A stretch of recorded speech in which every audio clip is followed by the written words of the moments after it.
Fui testigo de cómo mi prometido y mi madrastra se entrelazaban en un viejo almacén. Justo cuando iba a irrumpir, mi padre me agarró con fuerza del hombro y me susurró fríamente al oído. «Déjalos actuar. Mañana verás una obra mucho más interesante». ¿Una obra interesante? Sí, una obra en la que yo sería la directora, convirtiendo la boda de sus sueños en un infierno. Bienvenidos de nuevo a nuestro pequeño rincón de historias. Hoy es el segundo aniversario de la muerte de mi madre. El sol del atardecer de Madrid caía como la miel, rompiéndose entre las hojas de los árboles y esparciendo brillantes rayos de luz sobre el familiar camino hacia la antigua casa. Debería haber sido un día de luto, pero en mi corazón ardía una brasa de cálido consuelo. Esta noche mi prometido, Javier, había acordado acompañarme a la antigua casa para ofrecerle incienso a mi madre. Dijo que, aunque ella ya no estaba, quería presentar sus respetos formalmente a su futura suegra. Mi nombre es Isabella Vargas. Tengo 26 años y soy jefa del equipo de análisis financiero en una firma de gestión de inversiones. A ojos de los demás, mi vida era perfecta. Un padre exitoso, un trabajo estable y un prometido impecable como Javier. Él era un talentoso arquitecto, un hombre amable y cálido. Durante nuestros 3 años de noviazgo, siempre fue mi pilar, especialmente después de que mi madre falleciera repentinamente de un ataque al corazón. Él me levantó en mis días más oscuros. Prometió que me cuidaría y amaría toda la vida en lugar de mi madre. Creí en sus palabras ciega y completamente. Pero la vida nunca fue un cuadro de color de rosa perfecto. Mi único consuelo era mi padre, pero desde que se volvió a casar con Elena, una mujer apenas 6 años mayor que yo, la distancia entre nosotros parecía crecer cada vez más. Mi padre, el presidente Alejandro Vargas, es un hombre de negocios exitoso de toda la vida.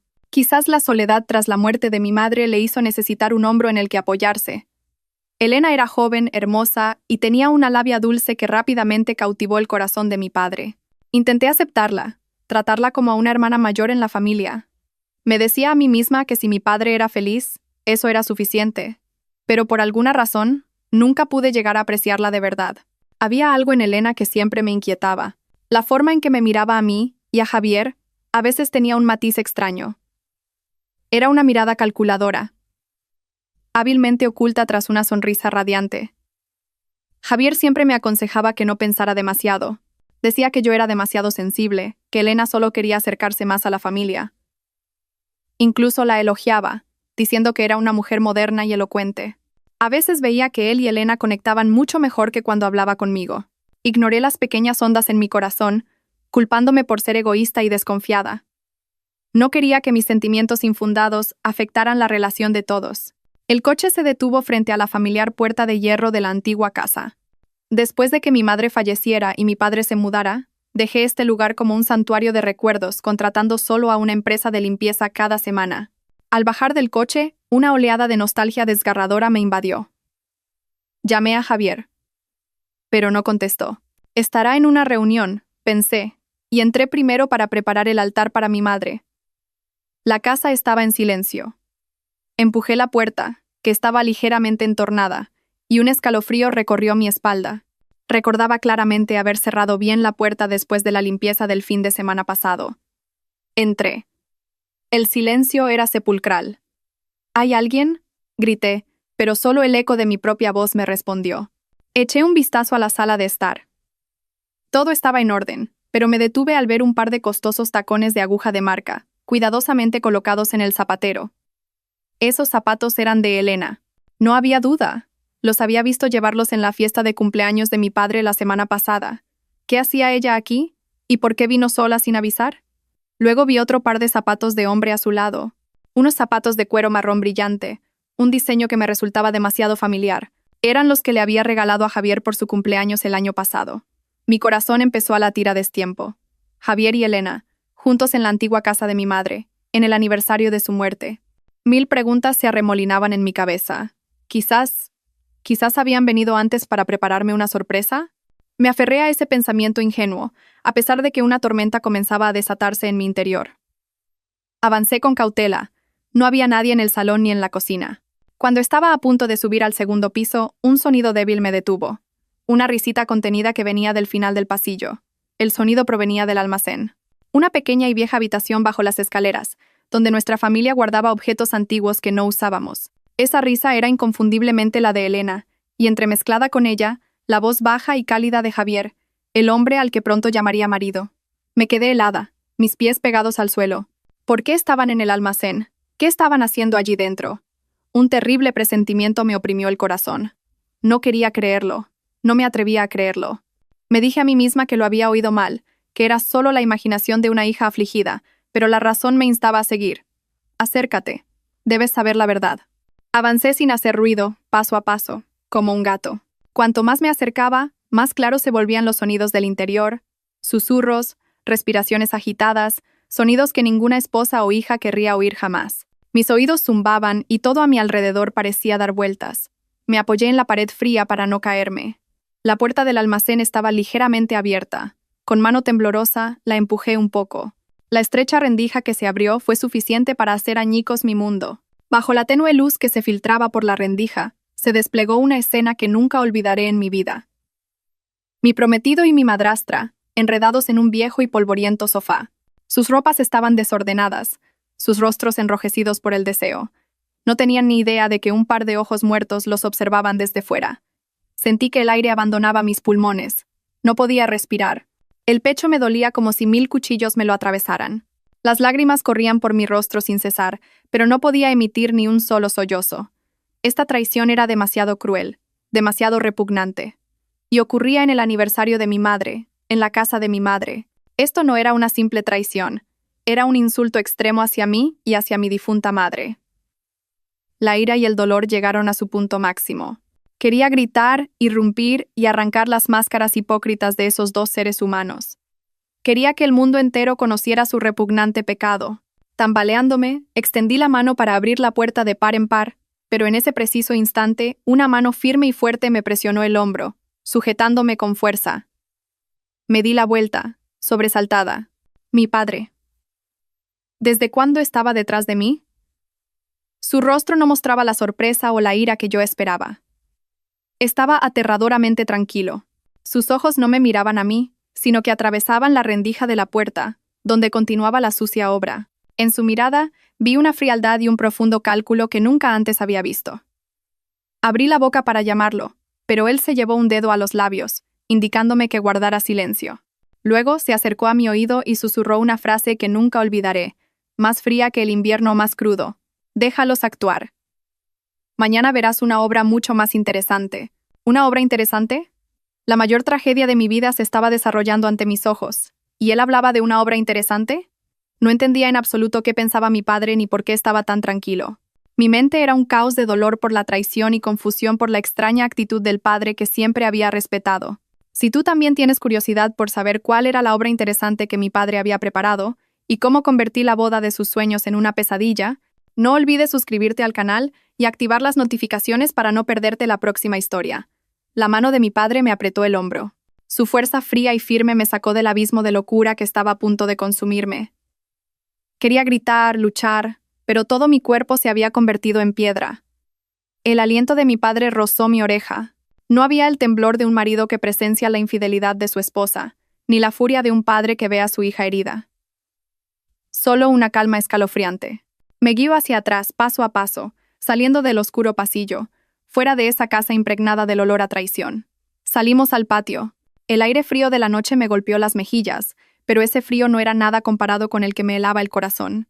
Sin decir una palabra, mi padre abrió la puerta de un coche que nunca le había visto conducir y me empujó suavemente al asiento del copiloto. Él también subió y cerró la puerta con fuerza. El coche se sumió en un silencio mortal, solo interrumpido por el sonido de mi corazón latiendo salvajemente en mi pecho. No pude soportarlo más. Padre, lo has visto todo, dije con voz entrecortada, girándome hacia él. ¿Por qué? ¿Por qué me detuviste? ¿Por qué estás tan tranquilo? Esa mujer es tu esposa, y ese hombre es mi prometido. En el aniversario de mamá, en su casa, haciendo algo tan asqueroso, ¿no te duele el corazón? Mi padre permaneció en silencio. No me miraba, su vista fija en la oscuridad de enfrente, en la puerta de hierro de la antigua casa que se erguía como un monstruo dormido. Sus manos rudas agarraron el volante con tanta fuerza que los nudillos se le pusieron blancos. Supe que se estaba conteniendo. Una furia terrible se reprimía detrás de esa fachada tranquila. «Di algo», grité, golpeando el salpicadero con el puño. «No entiendo nada. Absolutamente nada». «Cálmate, Isabella. dijo finalmente mi padre. Su voz era grave y ronca, más extraña que nunca. Las lágrimas no solucionarán nada ahora. ¿Qué cambiaría si lloras y armas un escándalo? Solo serías una pobre víctima a sus ojos, una tonta engañada. Y la obra que están representando terminaría insípidamente, como ellos quieren. ¿Una obra? ¿Dices que es una obra? Estaba atónita. Mi padre se volvió hacia mí. Bajo la tenue luz de una farola, vi en sus ojos no solo frialdad, sino también una tristeza muy profunda. ¿Creías que tu padre era un tonto que no conocía la verdadera naturaleza de esa mujer? ¿Creías que estaba tan ciego como para no ver la hipocresía en los ojos de tu futuro yerno? Suspiró. Un suspiro cargado con el peso de innumerables cálculos y angustias. Lo sé desde hace mucho tiempo, Isabella. Desde hace más de 6 meses. Sentí un zumbido en los oídos. 6 meses. Mi padre lo sabía desde hacía 6 meses y no me había dicho ni una palabra. ¿Por qué? ¿Por qué? Porque esto no es un simple caso de infidelidad, hija mía. Su voz se volvió firme. Es una conspiración meticulosamente calculada. ¿Sabes qué día es mañana? Negué con la cabeza. Mi mente estaba completamente en blanco. Mañana es el día de su boda. Las palabras de mi padre me golpearon como otro rayo. Una boda.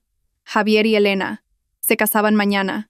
Javier seguía siendo mi prometido, y Elena seguía siendo la esposa de mi padre.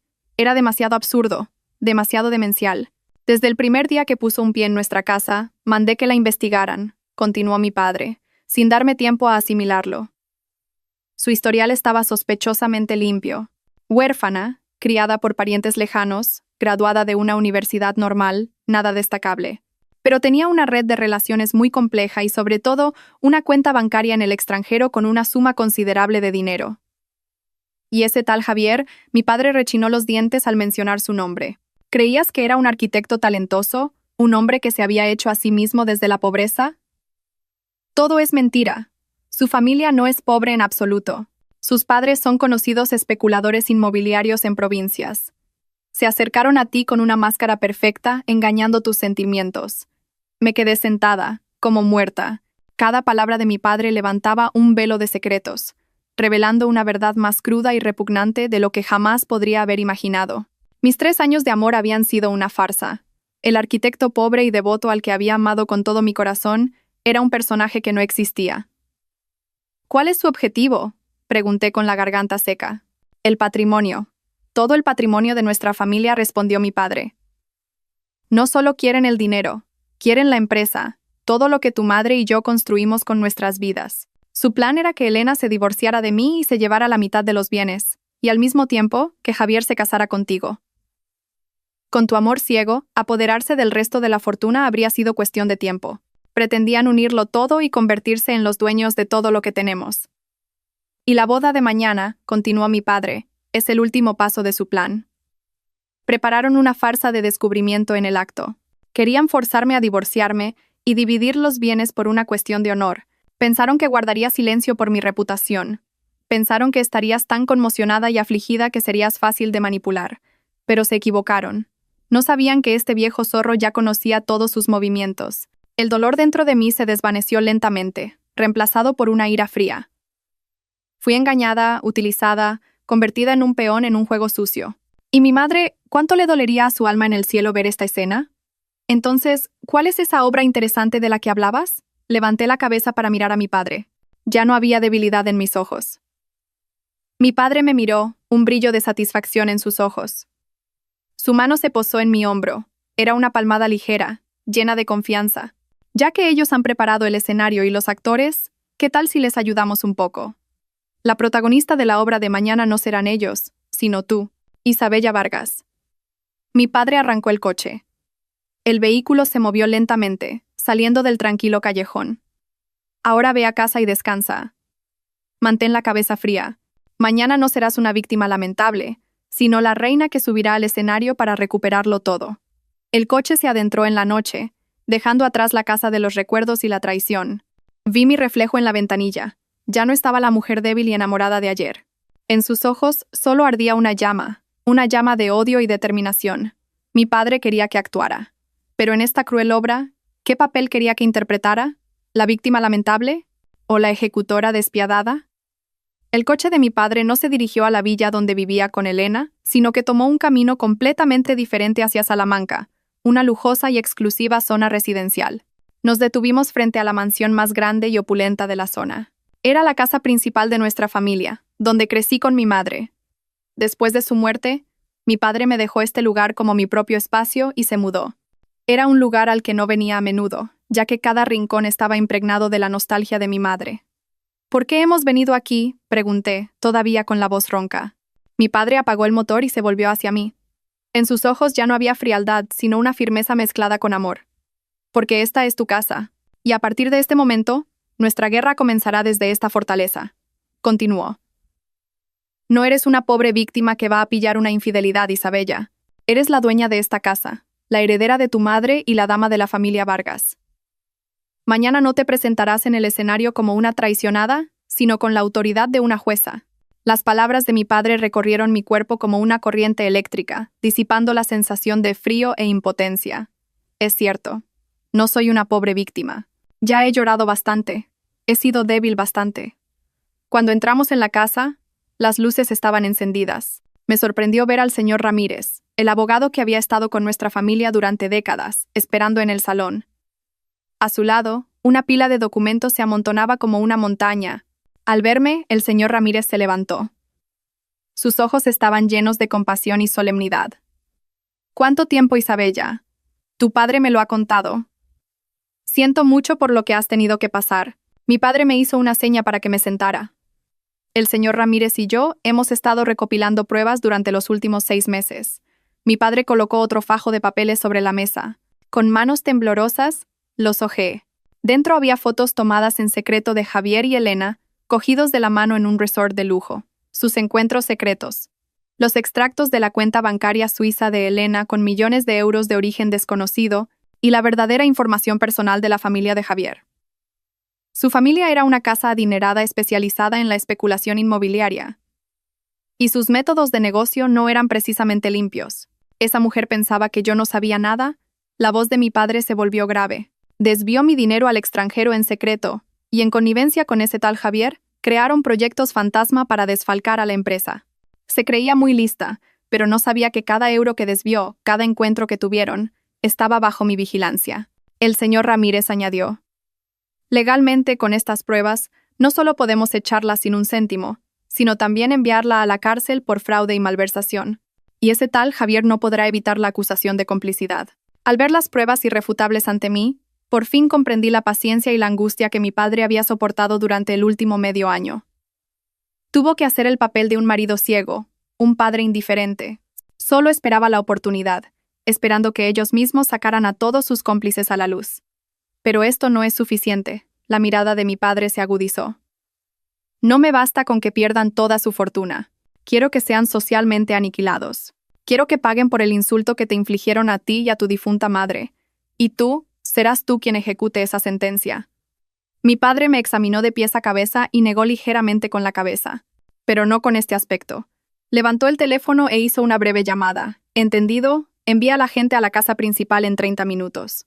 30 minutos después, llegó un equipo de profesionales compuesto por un estilista, un maquillador y el mejor diseñador del país. Trajeron percheros llenos de ropa de marca y relucientes maletines de maquillaje. Estaba desconcertada. Mi padre sonrió, algo poco común en él. La hija del presidente Alejandro Vargas no puede parecer un ratón ahogado. Tienes que parecer una tigresa antes de la caza. Durante las 2 horas siguientes, me senté como una muñeca, observando cómo me transformaban. Mi largo y suave cabello fue cortado en un elegante bob y teñido de un lujoso color castaño ceniza. Mi rostro, normalmente sencillo, se volvió profundo y autoritario con un maquillaje afilado que enfatizaba mis ojos. Finalmente, me entregaron un vestido de seda verde esmeralda. El diseño era simple, pero emanaba una elegancia indescriptible. Cuando salí del probador, todos se quedaron en silencio. Miré el gran espejo del salón. La mujer en el espejo era una extraña. Ya no era la sencilla y débil Isabella. Era una mujer madura, hermosa, imponente, sin rastro de compasión en sus ojos. Mi padre se acercó. Sus ojos reflejaban orgullo y satisfacción al mirarme. Así es mi hija. Me entregó una caja de seda roja. Este es el primer regalo que les enviarás mañana por la mañana. Abrí la caja con curiosidad. Sobre un suave terciopelo descansaba un antiguo y elaborado crucifijo de plata pura. Era un regalo de boda tradicional que la familia de la novia entregaba a los novios. «Padre, ¿qué significa esto?», pregunté sorprendida. «Mañana, a la hora propicia, el señor Ramírez irá al hotel en representación de la familia Vargas, la familia de la novia, para entregar el regalo de bodas a los novios». Mi padre sonrió fríamente. El señor Ramírez también asintió con una expresión muy seria.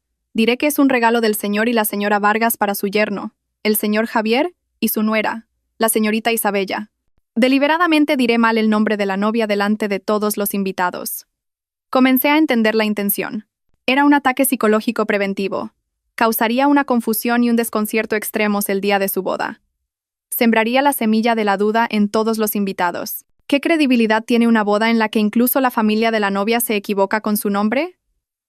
«Pero eso es solo el aperitivo, hija mía», continuó mi padre. «El plato principal lo servirás tú misma». Me miró con una mirada significativa. «¿Recuerdas el restaurante favorito de tu madre?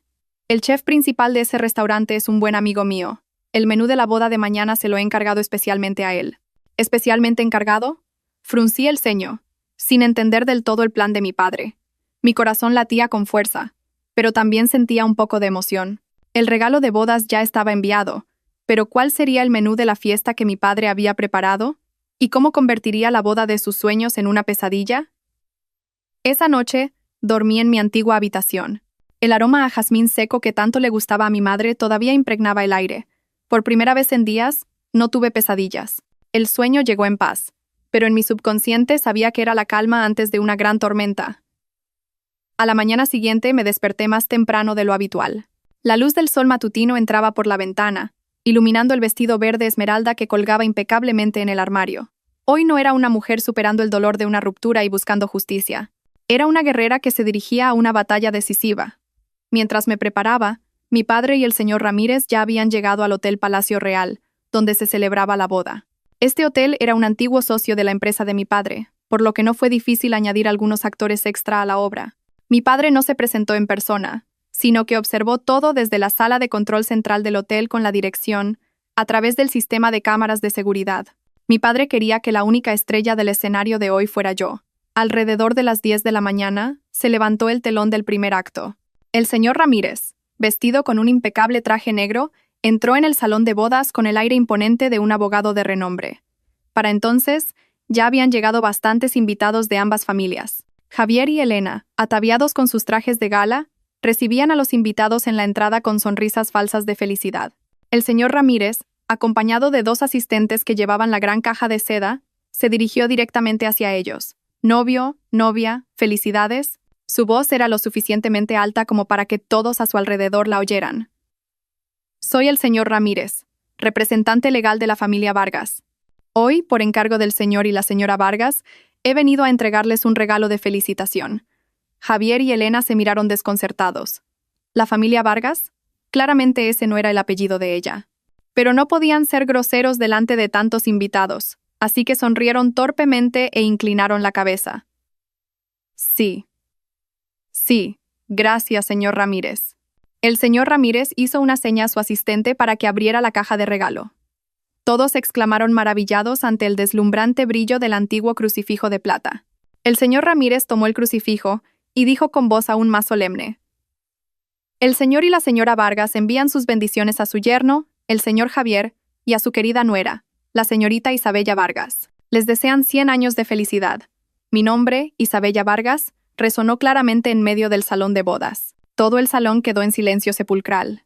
La suave música pareció detenerse y todas las miradas se centraron en los novios. El rostro de Javier, que sonreía de oreja a oreja, se congeló y se puso pálido como el papel. Elena se quedó con la boca abierta y los ojos como platos, sin poder decir una palabra. Los invitados comenzaron a susurrar. ¿Quién es Isabella Vargas? ¿Cómo pueden equivocarse con el nombre de la novia? Qué rara es la familia de la novia. ¿Ni siquiera recuerdan el nombre de su nuera al darle el regalo de bodas?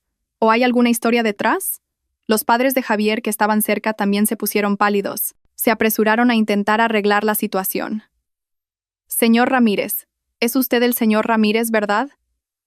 Creo que ha habido un error. El nombre de nuestra nuera es Elena».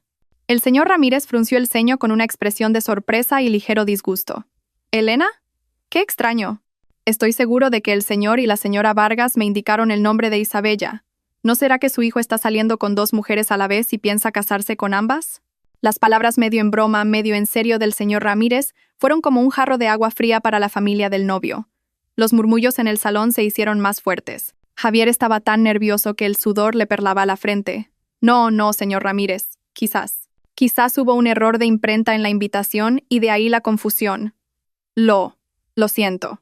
Ah, ya veo, asintió el señor Ramírez, pero sus ojos estaban llenos de duda. Entendido. De todos modos, el regalo está entregado. Supongo que el nombre de la novia se aclarará más tarde en la ceremonia. Felicidades a los dos. Dicho esto, el señor Ramírez le puso el pesado crucifijo en la mano a Javier y se dio la vuelta con elegancia, dejando un rastro de interrogantes y confusión en la mente de los invitados. La actuación del señor Ramírez fue un éxito mayor de lo esperado. El ambiente alegre y formal de la boda estaba ahora envuelto en una nube de duda y torpeza.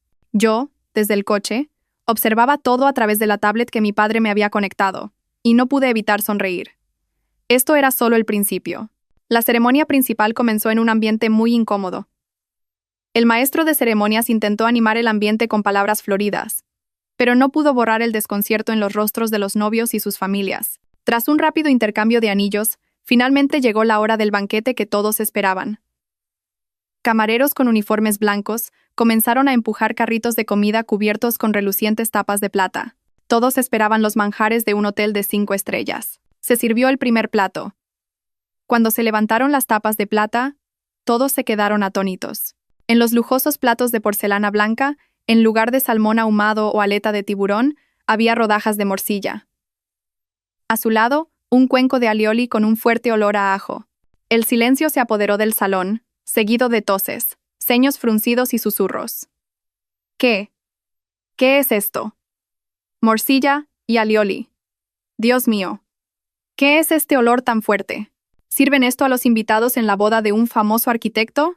No puedo creerlo. Javier y Elena, que estaban saludando a los invitados por las mesas, también se quedaron helados. El rostro de Javier pasó de blanco a morado. Buscó al gerente del hotel, pero no había nadie a la vista. Sus padres estaban tan avergonzados que querían que se los tragara la tierra. Pero eso no fue todo. El siguiente plato fue callos a la madrileña, y después, sopa de ajo. Finalmente, el plato principal especial del banquete fue una enorme cazuela de callos humeante, presentada ceremoniosamente en el centro del escenario. El salón se convirtió en un caos. Ya nadie guardaba las apariencias. El olor a ajo, morcilla y callos se mezclaba, impregnando el aire del lujoso salón de banquetes. Algunos invitados, incapaces de soportarlo, se taparon la nariz con pañuelos, mientras que otros se levantaron, negaron con la cabeza y se marcharon. La boda, que había sido elegante y distinguida, se había convertido literalmente en una fiesta de vísceras. Desde el coche, sentí una gran satisfacción al ver la caótica escena en la pantalla. Mi padre era realmente increíble. No solo estaba arruinando la fiesta, sino que estaba utilizando las cosas más humildes y comunes para insultar su apariencia ostentosa e hipócrita. Quería decirles que, por muy cara que fuera su ropa o por muy lujosa que fuera su boda, su esencia no era más que vulgar y sucia. Cuando todo era un desastre, una voz clara y autoritaria resonó de repente por el sistema de altavoces del salón, ahogando todo el ruido. Lamento interrumpir su alegre fiesta. La gente miró al escenario, desconcertada. No había nadie allí. Reconocí esa voz de inmediato. Era la mía. Mi padre había conectado mi teléfono móvil al sistema de sonido. La última obra, el momento del juicio, acababa de comenzar. Todas las luces del salón se apagaron de repente, y un foco iluminó las 2 enormes pantallas LED a ambos lados del escenario. Y en las pantallas, comenzó a reproducirse un video. El video fue grabado con gran nitidez desde el punto de vista de alguien escondido detrás de una puerta. Un paisaje demasiado familiar, el almacén de la antigua casa de mi madre. Y aparecieron los 2 protagonistas. Todo el salón contuvo la respiración, y cientos de pares de ojos se clavaron en las 2 enormes pantallas LED donde se proyectaba sin censura la cruda y fea obra.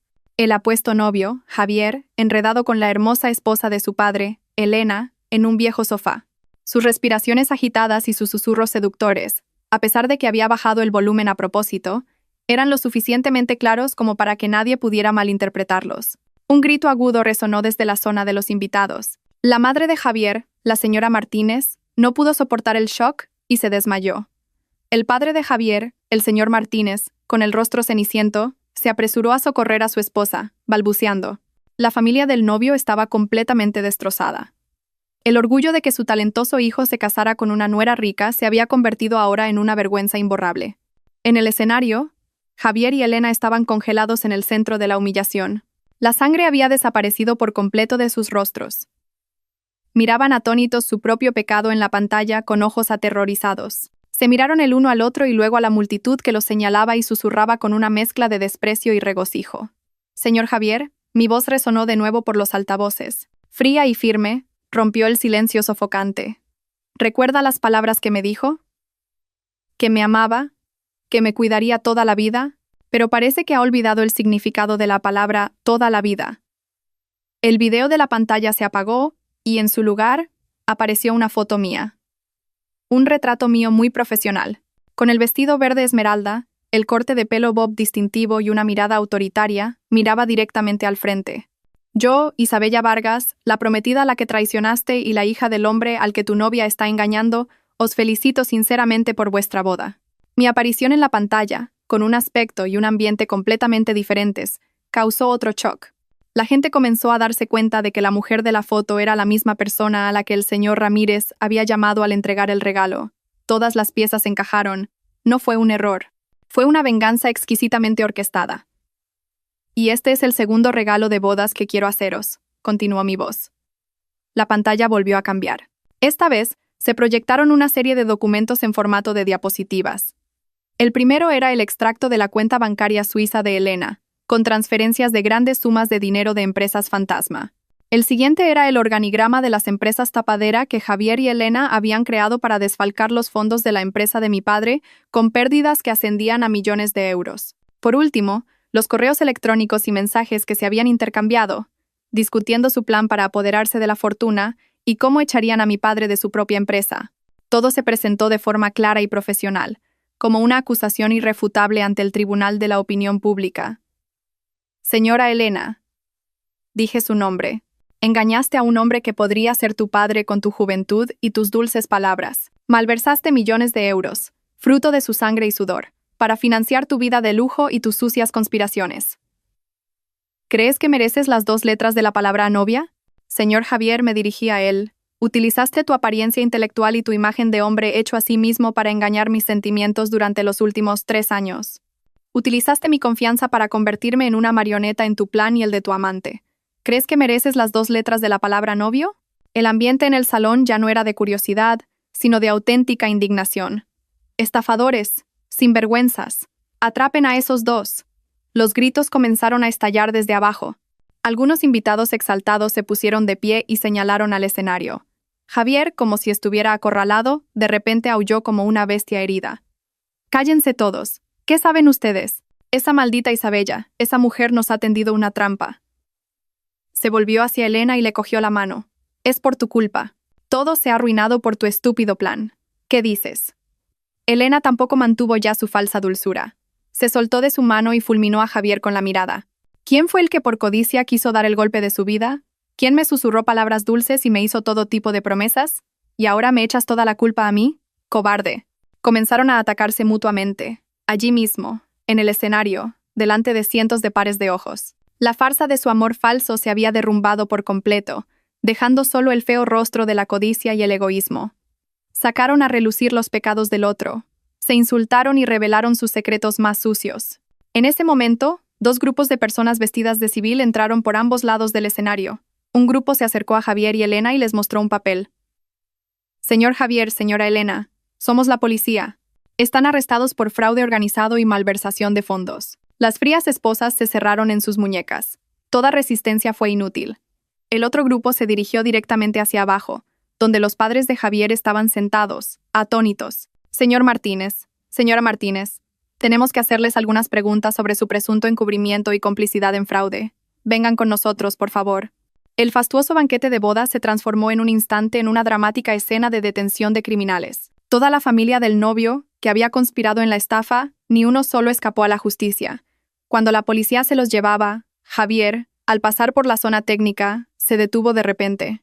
Su mirada se fijó en un hombre de mediana edad que estaba de pie en silencio en la oscuridad. Era mi padre. Javier lo miró, ya no con agresividad, sino con un miedo extremo en sus ojos. Quizás en ese momento se dio cuenta de que su verdadero oponente no era yo, sino el verdadero viejo zorro, el tigre del mundo de los negocios. Mi padre simplemente lo miró con frialdad, sin ninguna emoción. Era la mirada del vencedor al perdedor. Yo observé todo desde la sala de control. No sentí ni una onda en mi corazón. Se había hecho justicia. Mamá, ¿lo estás viendo? Aquellos que insultaron a tu hija y trataron de arruinar el trabajo de toda la vida de nuestra familia finalmente han pagado por ello. Cuando todo terminó, apagué el micrófono. La habitación volvió a sumirse en el silencio. Me recliné en la silla, sintiendo un alivio inmenso junto con un cansancio extremo. Un capítulo de mi vida se había cerrado oficialmente. Pero justo cuando me levantaba para irme, una escena inesperada en otra pantalla de cámara, que grababa la puerta trasera del hotel, me hizo detenerme. Una figura femenina familiar, vestida de negro, y con el rostro oculto por un sombrero y gafas de sol, subía apresuradamente a un taxi. Su gesto, su bolso, la reconocí sin lugar a dudas. Era mi tía, la única hermana de mi madre. La persona que siempre había amado y en la que había confiado. ¿Qué hacía mi tía aquí? ¿Y por qué tenía que irse tan sigilosamente? Me quedé helada, mis ojos fijos en la pantalla de seguridad. El video era borroso, y duró solo unos segundos antes de que el taxi desapareciera. Pero estaba segura. Era la hermana de mi madre, mi tía Carmen. Era mi único pariente materno que me quedaba, la que me abrazó y consoló en el funeral de mi madre, a la que acudía cada vez que estaba triste. Pero, ¿por qué estaba aquí el día en que se desarrollaba esta gran obra? ¿Y por qué tenía que irse tan deprisa y en secreto? Una vaga inquietud se apoderó de mi mente. Una sensación más desagradable que cuando descubrí la traición de Javier. Javier, después de todo, era un extraño, pero la tía Carmen era de mi sangre. Intenté desechar la idea. Me dije a mí misma que era solo una coincidencia, que quizás mi tía tenía asuntos en el hotel y no quería verse envuelta en el alboroto. Pero mi intuición, agudizada tras tantos sucesos, me decía que algo andaba mal. Mi padre entró en la sala de control. Su rostro parecía mucho más relajado, como si se hubiera quitado un gran peso de encima. Me dio una palmadita en el hombro. Bien hecho, hija. Muy bien hecho. Padre, me volví hacia él, tratando de mantener mi voz normal. Creo que... Acabo de ver a la tía Carmen aquí también, ¿es posible? El cuerpo de mi padre se tensó por un instante, y una expresión compleja cruzó su rostro, pero rápidamente volvió a la normalidad. ¿La tía Carmen? Te habrás equivocado. Tu tía está de viaje de negocios en Valencia ahora mismo. Probablemente era alguien que se le parecía. La rápida negación de mi padre solo aumentó mis sospechas. Mi padre no era de los que mentían. A menos que fuera por algo muy grave, estaba ocultando algo. ¿Qué relación había entre la tía Carmen y la obra de hoy? Durante los días siguientes, se desató una tormenta mediática. El banquete de los Cayos y la dramática revelación en el Hotel Palacio Real se convirtieron en el tema más candente en todos los periódicos y redes sociales. La empresa de mi padre, bajo su dirección, convirtió hábilmente esta crisis en una oportunidad. No ocultaron los hechos, sino que lo revelaron todo, construyendo la imagen de un grupo decidido a defender la justicia frente al fraude. Mi imagen, la de una joven valiente que se atrevió a exponer el mal, también fue retratada como un símbolo de fuerza y sabiduría. Las acciones de la empresa, en lugar de caer, se dispararon. Legalmente, con pruebas irrefutables, todo procedió rápidamente. Javier, Elena y la familia de Javier recibieron el castigo que merecían por fraude organizado. El opaco imperio inmobiliario de la familia de Javier también se derrumbó como consecuencia. La justicia se había cumplido a la perfección, pero en mi corazón todavía no había encontrado la verdadera paz. La imagen de la tía Carmen saliendo a escondidas del hotel seguía atormentándome. Decidí que tenía que encontrar la verdad por mí misma. La llamé. Su voz sonaba tan cariñosa y cálida como siempre. «Oh, Isabella, he oído las noticias. ¿Estás bien? No sabes cuánto me he preocupado. Si hubiera estado en Madrid, habría ido corriendo. Pero estoy muy ocupada con el trabajo en Valencia y no he podido ir». La mentira de mi tía fluyó sin la menor vacilación, y me dolió el corazón. Reprimí mis emociones y fingí creerla. «Sí, tía, estoy bien. Ya ha pasado todo. ¿Cuándo vuelves? Probablemente hasta el fin de semana no podré. Venga, descansa. Y si necesitas algo, llámame». La llamada terminó, pero mi mente era un torbellino.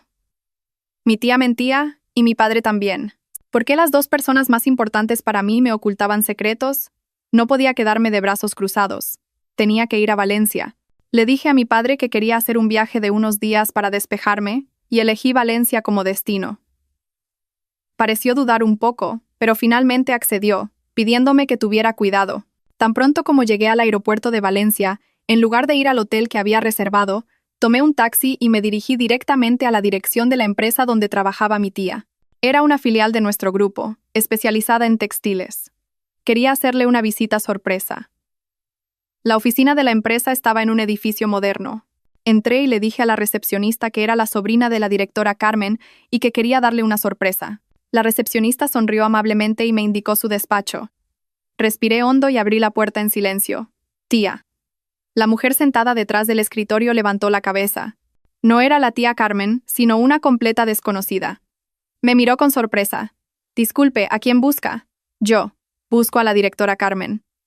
¿No es este su despacho? Balbuceé. La mujer se echó a reír.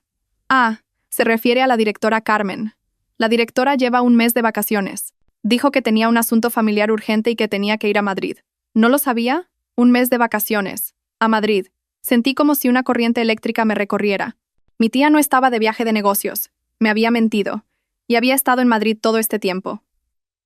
Pero, ¿por qué tenía que mentir? ¿Por qué tenía que moverse a escondidas? Me disculpé apresuradamente y salí corriendo de la oficina. La cabeza me daba vueltas. Deambulé sin rumbo por las calles de Valencia. El mar azul, la arena blanca, el sol dorado, todo parecía carecer de sentido. Me sentía como si hubiera caído en otra densa niebla, una obra mucho más compleja e incomprensible que la de Javier. Me senté en un café en la playa, intentando ordenar mis pensamientos. La tía Carmen estuvo en la boda. Mi padre lo sabía, pero lo ocultó. La tía Carmen mintió sobre su viaje de negocios. ¿Cuál era exactamente su papel en toda esta historia? Un pensamiento descabellado cruzó mi mente. ¿Podría la tía Carmen estar relacionada con la conspiración de Javier y Elena? No, no podía ser. Es la hermana de mi madre. Me quería como a una hija. Pero, ¿por qué tendría que ocultar su presencia? Mientras estaba sumida en mis confusos pensamientos, sonó mi teléfono. Era un número desconocido.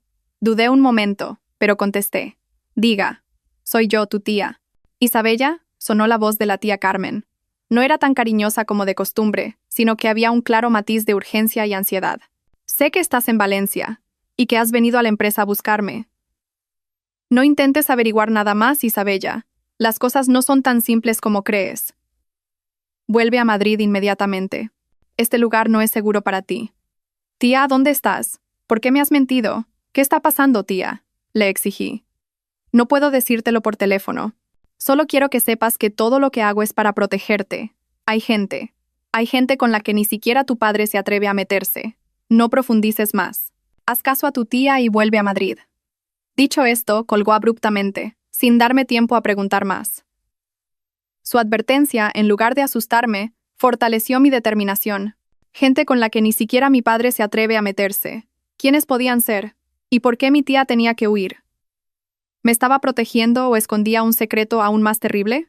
La misteriosa llamada de la tía Carmen fue como una piedra arrojada a un lago en calma, creando innumerables ondas de duda en mi mente. En lugar de volver a Madrid como ella me había dicho, decidí quedarme. No podía seguir siendo una marioneta movida por los planes de otros, viviendo oculta. Tenía que descubrir la verdad por mí misma.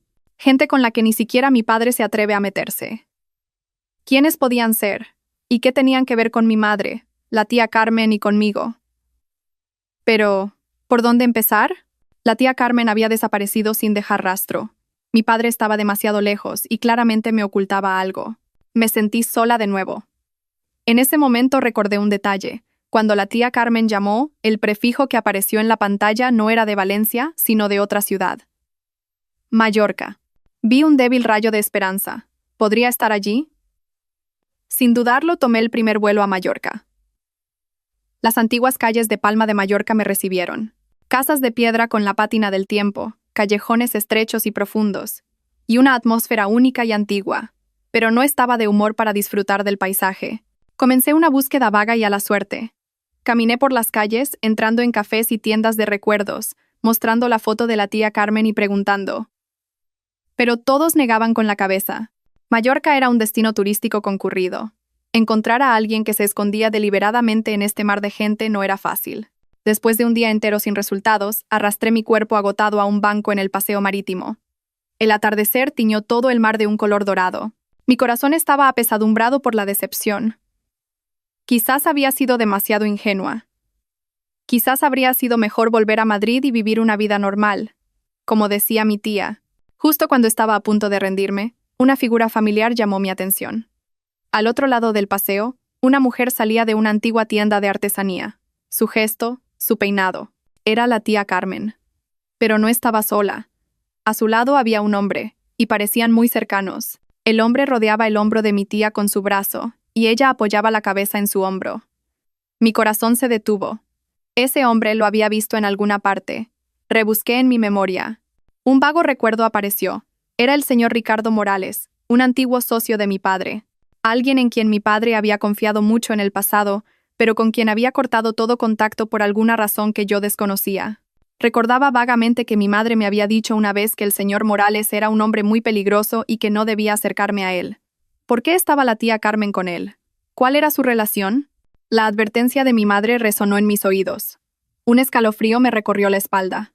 ¿Podría ser él la persona con la que ni siquiera mi padre se atrevía a meterse? Me levanté rápidamente y me escondí detrás de un gran árbol, observando en silencio. Entraron juntos en un restaurante de lujo cercano. Sin dudarlo, los seguí. Elegí una mesa en un rincón, lo suficientemente lejos como para no ser vista, pero lo suficientemente cerca como para oír su conversación. De verdad, esa niña, Isabella, es muy audaz. Oí la voz de la tía Carmen. Había una mezcla de preocupación y orgullo en ella. Vino sola hasta Mallorca a buscarme. Le di un buen susto, pero no sé si habrá vuelto. Esa niña se parece a su hermana. Sonó la voz grave y cálida del señor Morales, testaruda y valiente. Pero por eso mismo tenemos que protegerla más. Ese amigo tuyo, Alejandro, está jugando un juego muy peligroso. Ese amigo tuyo, Alejandro. Se referían a mi padre por su nombre de pila. Lo sé, suspiró la tía Carmen, pero no tenía otra opción. Esa niña es la única sangre que dejó mi hermana. No puedo permitir que corra peligro. ¿Hasta cuándo tendremos que ocultar esta verdad? Ya casi está, Carmen. Ya casi es hora de revelarlo todo. La voz del señor Morales se volvió solemne. Nuestro enemigo está mostrando cada vez más su verdadera cara. El caso de Javier y Elena fue solo una prueba para ellos. Una prueba fallida. No se detendrán ahí. Pero conseguimos lo que necesitábamos, ¿verdad? Preguntó la tía Carmen con voz esperanzada. El señor Morales asintió. Así es. Ese libro de contabilidad es la clave. Tu hermana arriesgó su vida para protegerlo. No podemos permitir que su sacrificio sea en vano. Un libro de contabilidad. La clave. La vida de mi madre. Sentí un zumbido en los oídos y la cabeza me dio vueltas. ¿De qué estaban hablando? ¿La muerte de mi madre no fue un accidente por un ataque al corazón? Había un libro, un secreto que mi madre tuvo que proteger con su vida. Y la tía Carmen y el señor Morales estaban continuando esa misión. No eran enemigos. Estaban de mi lado, y ocultaban una verdad mucho más terrible de lo que podía imaginar. Me quedé sentada, como muerta, olvidando incluso pedir. Un camarero se había acercado a mi mesa. «Señorita, ¿desea pedir?» Me sobresalté y dije apresuradamente, «Solo un vaso de agua», pero era demasiado tarde. Mi voz, aunque muy baja, había llamado la atención de la mesa de al lado. La tía Carmen y el señor Morales se giraron al mismo tiempo, y nuestras miradas se encontraron. Vi claramente la sorpresa y el desconcierto en el rostro de mi tía. El señor Morales simplemente frunció el ceño y me miró fijamente con una mirada penetrante. «Isabella, tú, ¿qué haces aquí?», balbuceó la tía Carmen, levantándose de un salto. La farsa del escondite había terminado abruptamente. Supe que ya no podía mantenerme al margen. Había entrado oficialmente en un mundo peligroso, una guerra en la que ni siquiera conocía el rostro del enemigo. ¿Qué terrible secreto contenía ese libro de contabilidad para que mi madre tuviera que cambiarlo por su vida? El aire en el lujoso restaurante se volvió repentinamente sofocante. Los tres nos sentamos uno frente al otro, en un silencio tan profundo que se podía oír el tintineo de los cuchillos y tenedores contra los platos en las mesas vecinas. La tía Carmen me miraba con ojos llenos de culpa y preocupación. El señor Morales, tras la sorpresa inicial, recuperó rápidamente la compostura. Su mirada ya no me examinaba, sino que parecía evaluarme en profundidad. «¿Desde cuándo nos sigue, señorita Isabella?», Rompió finalmente el silencio el señor Morales con su voz grave y firme. Desde la tienda de artesanía, mi voz era baja pero decidida. Ya no había miedo, solo un intenso deseo de saber la verdad. Tía, señor Morales, tienen que explicármelo. ¿Por qué me engañaron? ¿Y qué es ese libro de contabilidad, ese que tiene que ver con la muerte de mi madre? La tía Carmen no pudo mirarme a los ojos y bajó la cabeza. Isabella. Lo siento, yo. El señor Morales le puso una mano en el hombro para consolarla. Luego se volvió hacia mí, con una mirada muy seria. Señorita Isabella, hay verdades que no siempre es necesario saber. Tu tía y también tu padre. Si mentimos, fue solo para protegerte. El mundo al que nos enfrentamos es demasiado peligroso y cruel. No queríamos que te vieras envuelta en ese torbellino. ¿Protegerme? Sonreí con amargura. ¿Haciéndome vivir en un engaño? ¿Dejando que amara ciegamente a un hombre que planeaba destruirme? ¿Haciéndome creer que mi madre murió de una enfermedad cuando la verdad podría ser otra? Eso no es protección, es desprecio. Mis palabras se clavaron como un cuchillo en el pecho de la tía Carmen. Levantó la cabeza, con los ojos enrojecidos. No, Isabella, nunca te he despreciado. Es porque te quiero demasiado, porque tengo demasiado miedo de perder a la única descendencia de mi hermana. Entonces, decidme la verdad, la interrumpí. Mi voz ya no era una exigencia, sino una súplica desesperada. Ya soy lo suficientemente mayor para enfrentarme a ello. Ya no soy la chica débil de antes. Desenmascaré a la familia de Javier con mis propias manos. Puedo protegerme a mí misma. Por favor, ambos, contadme la verdad sobre mi madre. La determinación en mis ojos pareció convencerlos. El señor Morales y la tía Carmen intercambiaron una mirada silenciosa. Finalmente, el señor Morales suspiró. De acuerdo. Quizás te has vuelto lo suficientemente fuerte como para saberlo, pero no aquí. Este lugar tiene demasiados oídos. Se levantó, pagó la cuenta y nos guió fuera del restaurante. Caminamos a lo largo de la orilla del mar, hacia una antigua casa de campo en un callejón profundo, completamente aislada de la ruidosa calle.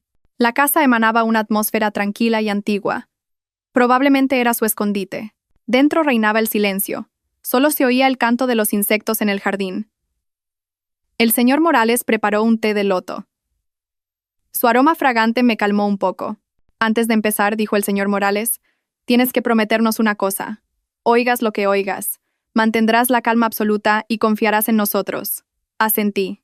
La tía Carmen se sentó a mi lado y me apretó la mano con fuerza, como para darme fuerzas. La muerte de tu madre, la señora de Vargas, no fue por un ataque al corazón, comenzó a relatar el señor Morales. Cada palabra era como un martillo golpeando mi cabeza. Fue un asesinato muy bien orquestado. A pesar de que me había preparado mentalmente, no pude evitar el shock. ¿Asesinato? ¿Quién? ¿Quién lo hizo? Alguien a quien solo podemos llamar el presidente, continuó la tía Carmen con voz temblorosa. Es una fuerza clandestina muy poderosa, con una enorme influencia en numerosos sectores empresariales, incluida la empresa de nuestra familia. Han tomado el control de empresas utilizando métodos sucios como el blanqueo de dinero, sobornos e incluso la eliminación de competidores. El señor Morales continuó.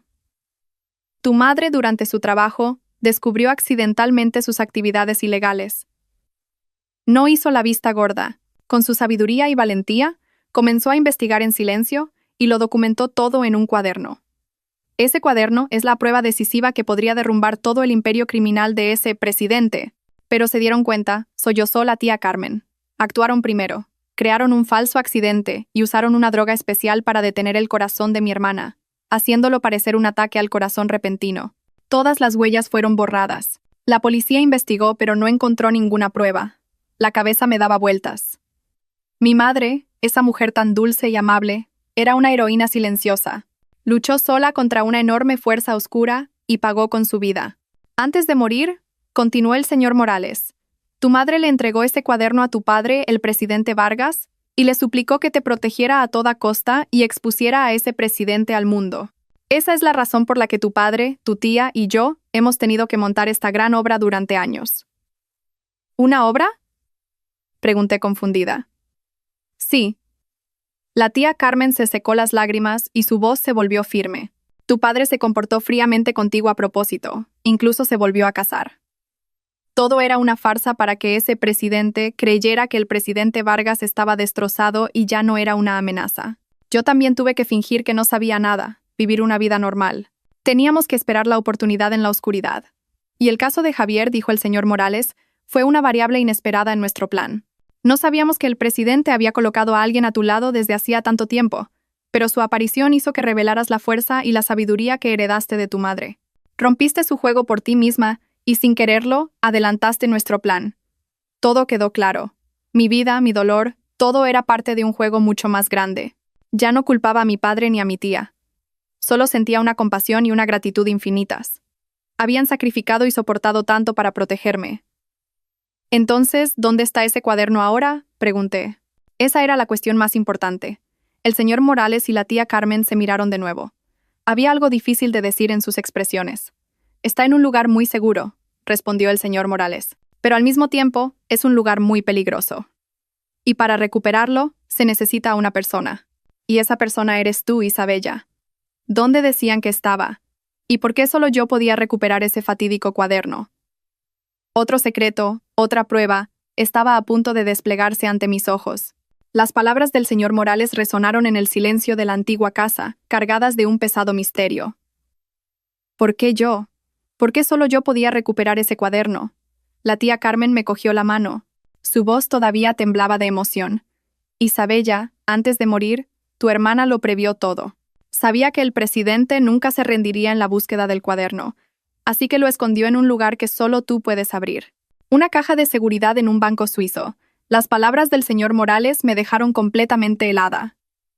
Los bancos suizos eran famosos por tener los sistemas de seguridad más estrictos del mundo. Y esa caja no se abre con una llave o una contraseña. Se abre únicamente con la tecnología biométrica más avanzada de la época, reconocimiento de huellas dactilares y de iris. Y la única persona registrada con acceso, la tía Carmen, me miró con una mezcla de orgullo y preocupación. Eres tú, Isabella Vargas. La cabeza me daba vueltas. Mamá, ¿habías previsto todo hasta ese punto?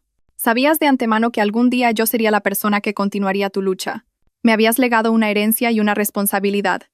Pero al mismo tiempo, me habías puesto una carga enorme sobre los hombros. Pero, ¿cómo voy a llegar a Suiza?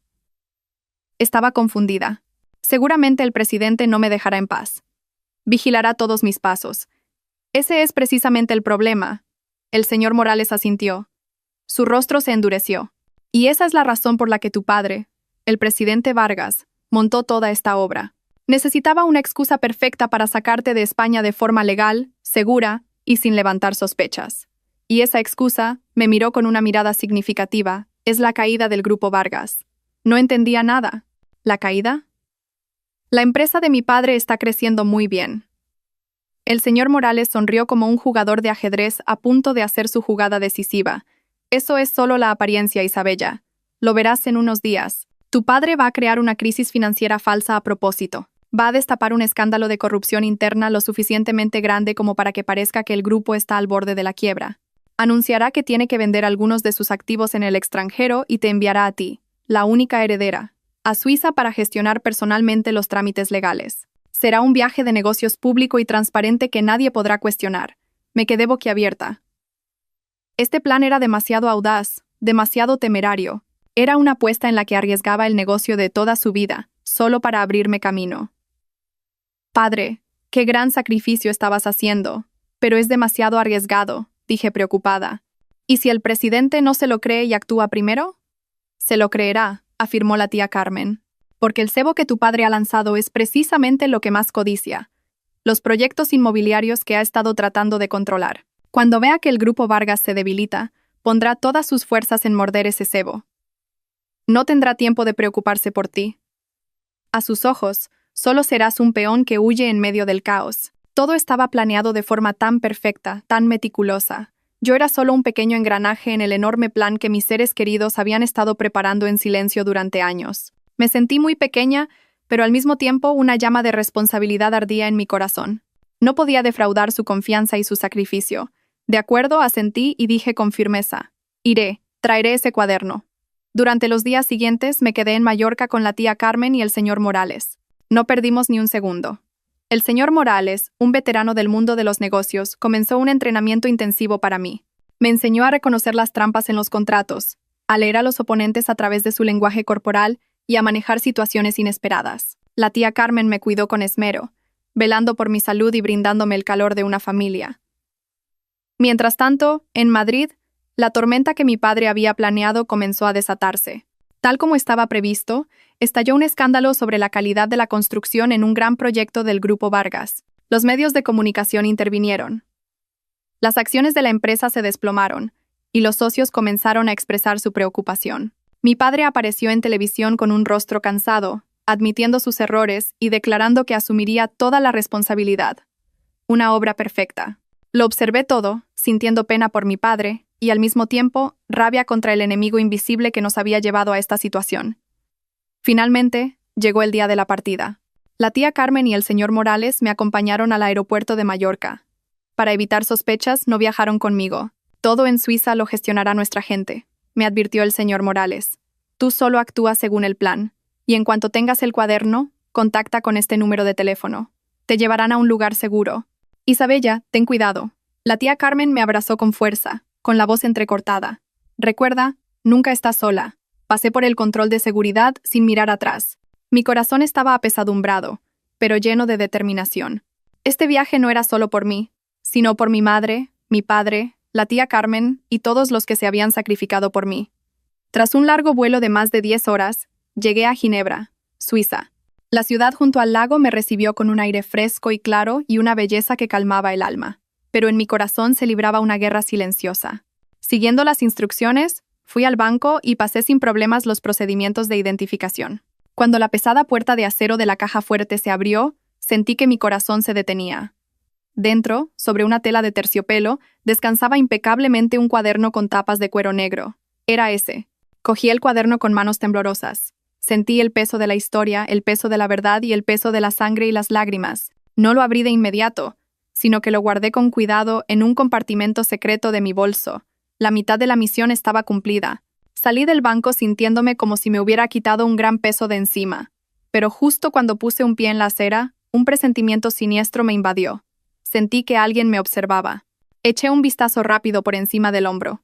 Al otro lado de la calle, un hombre con una gabardina negra y un sombrero de fieltro que le cubría la mayor parte del rostro estaba apoyado en una pared, mirándome fijamente. Un escalofrío me recorrió la espalda. Me habían encontrado. Me habían seguido hasta aquí. Aceleré el paso, tratando de mezclarme con la multitud. Pero el hombre también comenzó a moverse, siguiéndome con tenacidad. ¿Quién era ese hombre oculto? ¿Y qué quería de mí? ¿Podría salir de aquí a salvo con el enorme secreto que tenía en mis manos? Mi corazón latía como un tambor de guerra en mi pecho.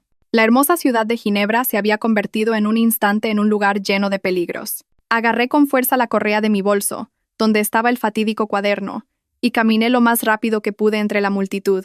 No me atreví a mirar atrás, pero podía sentir claramente la mirada del hombre de la gabardina negra clavada en mi espalda. ¿Quién era? ¿Un hombre del presidente? ¿Cómo me había encontrado tan rápido? ¿Había alguna falla en el plan de mi padre? ¿O había un traidor en nuestro bando? Un torbellino de preguntas terribles se arremolinaba en mi cabeza. Pero no era momento de pensar. Lo más urgente era deshacerme de él y llegar al lugar seguro acordado. Fingí entrar en una tienda de souvenirs, y mientras caminaba entre las estanterías, eché un vistazo rápido al exterior a través del cristal.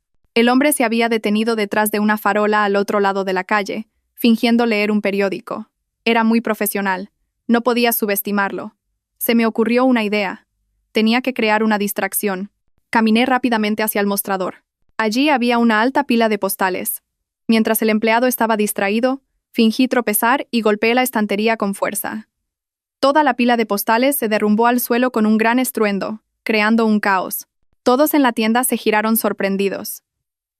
En ese momento de confusión, salí corriendo por la puerta y me lancé a un pequeño callejón cercano. No me atrevía a correr por la calle principal, donde sería fácil de ver.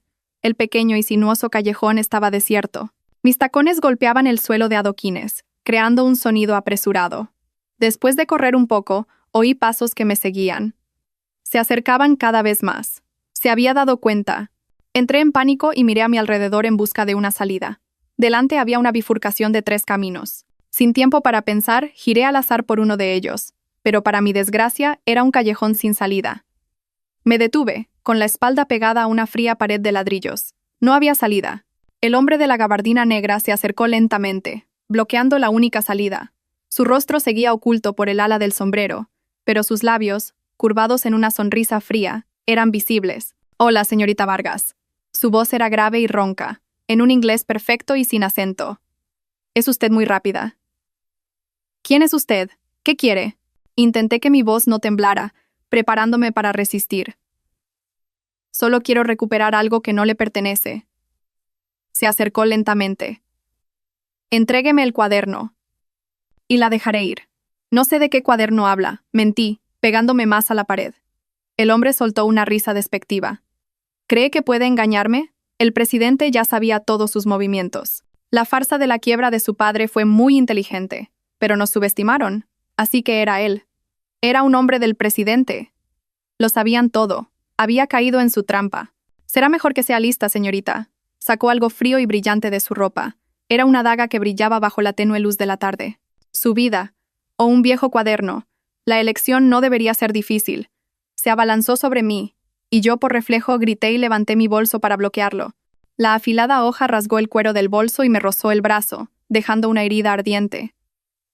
La sangre comenzó a brotar. En medio del pánico y el dolor, actué por instinto. Balancé el bolso con fuerza y le golpeé en la cara. Aprovechando que se tambaleaba, lo empujé con todas mis fuerzas y huí, pero no llegué muy lejos. La herida del brazo y el miedo extremo me habían robado todas las fuerzas.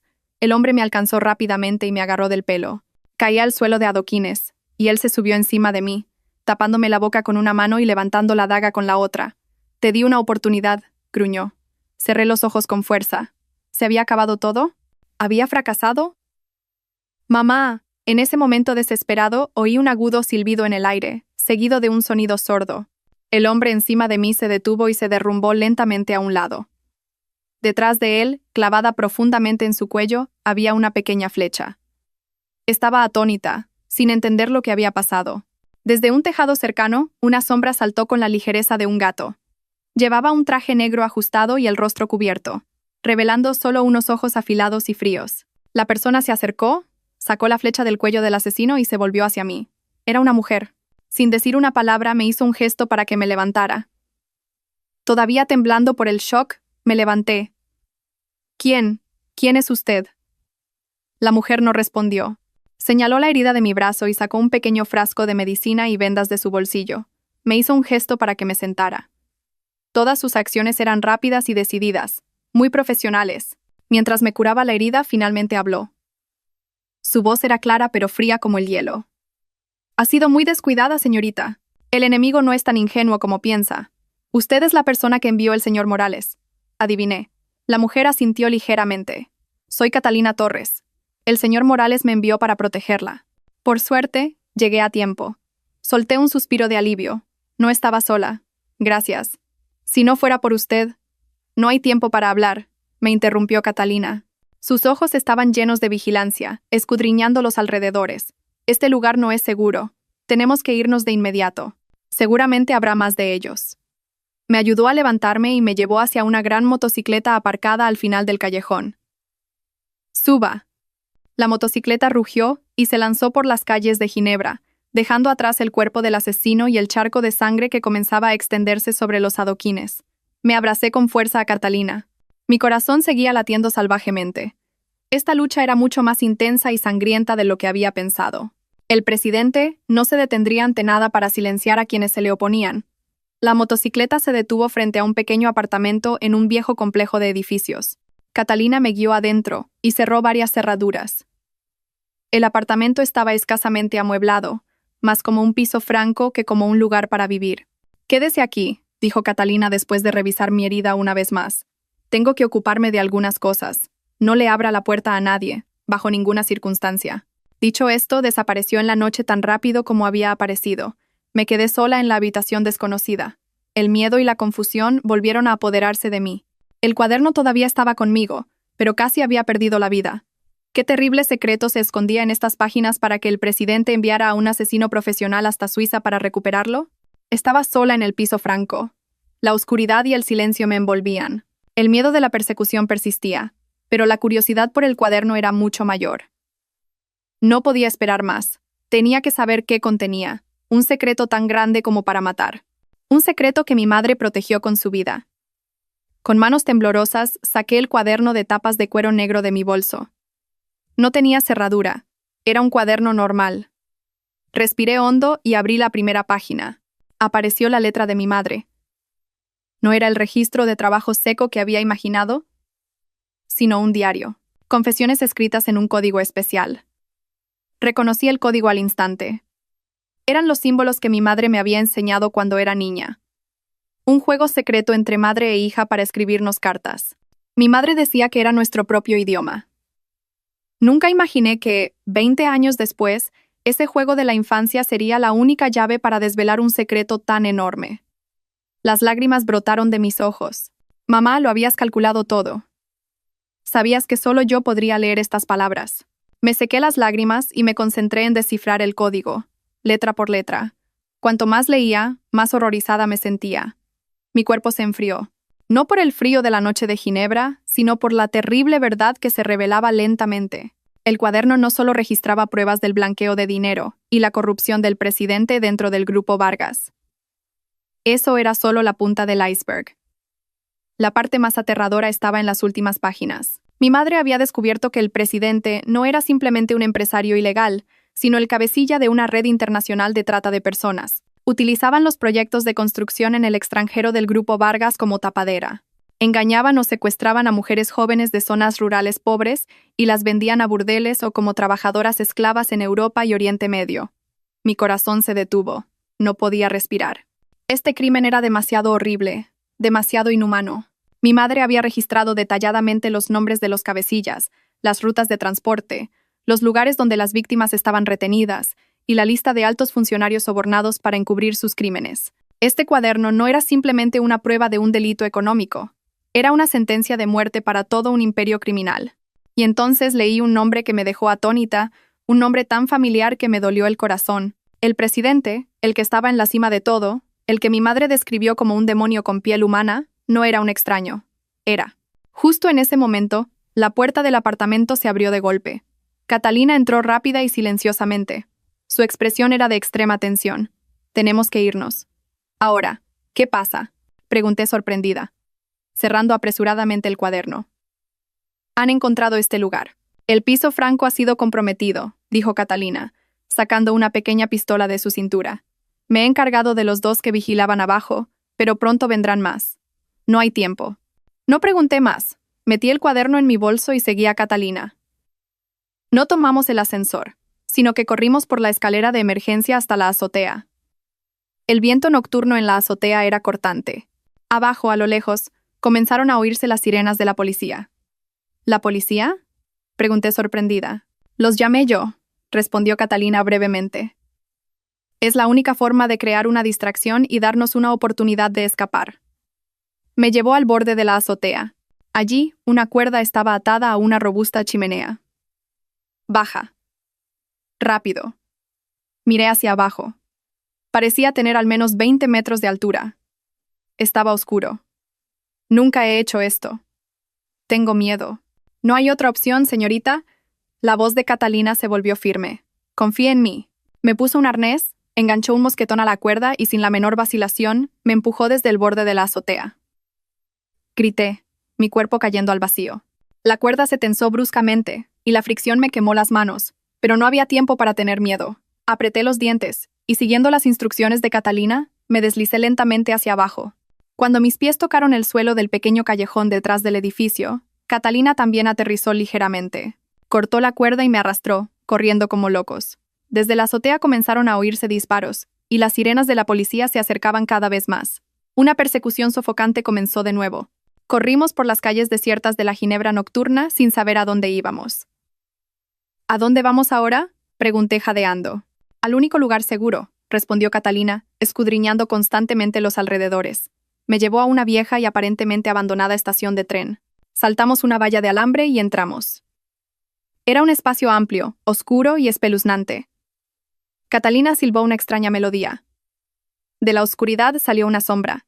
Cuando se acercó, bajo la tenue luz de la luna que se filtraba por una ventana rota, no podía creer lo que veía. El hombre llevaba un viejo mono de trabajo. Su rostro estaba demacrado y su barba descuidada, pero su mirada seguía siendo fuerte y familiar. Papá, balbuceé. El hombre era mi padre, el presidente Alejandro Vargas. ¿Cómo? ¿Cómo estás aquí? Corrí, y lo abracé con fuerza. No entiendo nada. Mi padre me abrazó con fuerza, su voz ronca por la emoción. Lo siento, Isabella. Tenía que hacerlo así. No había otra manera. Catalina se quedó en silencio a un lado y se quitó la máscara que le cubría el rostro. Debajo de la máscara había un rostro hermoso y frío, pero que contenía una historia compleja. Directora Catalina Torres. Me quedé atónita una vez más. La guardaespaldas llamada Catalina, de la que una vez sospeché, era en realidad la directora de operaciones del Grupo Vargas, Catalina Torres. Hola, jefa de equipo Isabella. Catalina asintió ligeramente. Una rara sonrisa cruzó sus labios. ¿O debería llamarla señorita Vargas ahora? Mi mente se quedó completamente en blanco. ¿Qué estaba pasando? ¿Por qué mi padre y la directora Torres estaban aquí, con este aspecto? Y el nombre que había leído en el cuaderno, el nombre del presidente, resonaba en mi cabeza, creando una terrible conexión con la escena que tenía ante mí. En este juego de vida o muerte, ¿quién era el verdadero amigo y quién el verdadero enemigo? Dentro de la vieja estación de tren, nos sentamos los tres alrededor de una pequeña hoguera hecha con trozos de madera rota. La luz parpadeante iluminaba el rostro demacrado de mi padre, el rostro frío pero lleno de historias de la directora Catalina Torres y mi propio rostro, sumido en una confusión extrema. Padre, directora Torres, ¿podéis explicarme qué está pasando? Rompí el silencio. ¿Por qué estáis aquí y por qué tuvisteis que ocultar vuestra identidad? Mi padre me miró con una expresión compleja, una mezcla de amor, dolor e impotencia. Isabella, has leído el cuaderno, ¿verdad? Asentí, agarrando instintivamente mi bolso. Lo he leído. Sé sobre los crímenes del presidente y también sé su nombre. Hice una pausa deliberada y miré a mi padre directamente a los ojos. El aire a nuestro alrededor pareció congelarse. Entonces, entenderás por qué no tenía otra opción. La voz de mi padre se volvió grave. No podía enfrentarme a él abiertamente. Es demasiado poderoso, Isabella. Es un monstruo con tentáculos que se extienden a todos los rincones de la sociedad. Cualquiera que se interponga en su camino, como tu madre, solo tiene un final. La directora Torres continuó, su voz fría como el hielo. Y mi padre también. Me quedé atónita. ¿El padre de la directora? La directora Torres miró las llamas. Un profundo odio se reflejaba en sus ojos. Mi padre era el director financiero del Grupo Vargas, la mano derecha de su abuelo. Fue el primero en descubrir las actividades de blanqueo de dinero del presidente dentro de la empresa. Intentó reunir pruebas para desenmascararlo, pero antes de que pudiera hacer nada, murió en un terrible accidente de coche. Yo solo tenía 10 años. Otro secreto revelado. Catalina Torres no era simplemente una empleada leal, también era una víctima, una persona que buscaba justicia para su padre. Después de la muerte de mi padre, continuó la directora Torres. Tu madre continuó su trabajo. Ella fue más cautelosa, más inteligente, y finalmente descubrió toda la verdad y la registró en ese cuaderno. Pero su final, ya lo conoces. Me quedé en silencio. Las personas más queridas de nuestras vidas habían caído en la misma guerra. El destino nos había unido sin quererlo. Después de la muerte de tu madre, la voz de mi padre era ronca. Supe que no podía actuar solo. Fui a buscar a Catalina. Era muy joven, pero mostraba el talento y la fuerte voluntad de su padre. La apoyé y la entrené en secreto, convirtiéndola en una doble agente. En la superficie, parecía una persona de confianza que el presidente había infiltrado en la empresa, pero en realidad, era mis ojos y oídos, recopilando información en la oscuridad y protegiéndote. Ahora todo tenía sentido. La actitud fría de Catalina, los falsos enfrentamientos, todo era una obra para engañar al enemigo. Tuvo que vivir con dos identidades, soportando los malentendidos de todos, solo para protegerme y esperar el día de la venganza. Y este viaje a Suiza, mi padre me miró, era un movimiento esencial. Necesitábamos ese cuaderno, pero yo no podía ir, y solo tú podías recuperarlo. La farsa de la quiebra, las noticias de corrupción en los medios, todo fue para abrirte camino. Vine aquí primero con Catalina para tender una trampa a la inversa. Sabíamos con certeza que el presidente enviaría a alguien para vigilarte. Pero no esperábamos que actuaran tan rápido y con tanta brutalidad.